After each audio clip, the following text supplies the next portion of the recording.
Alright, so we're doing a starter in a Nissan Armada. It's a 5.6 liter V8. You have to get your top cover off. You take the intake out. It's not really a big deal. It's a lot easier than you think.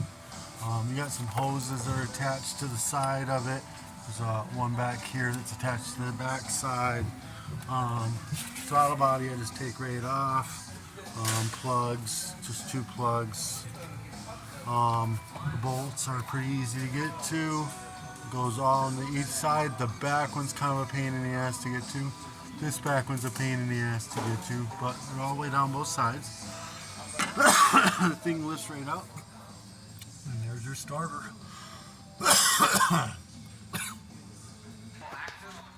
Alright, so then you'll have your common wires to take off. Make sure you disconnect your battery ground.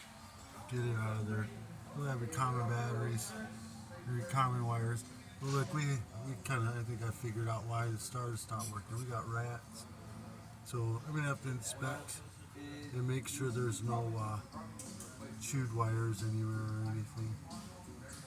We will see. Alright guys, it's, it's still a hour and a half, 2 hour job, just so you know. So, good luck with that. Peace.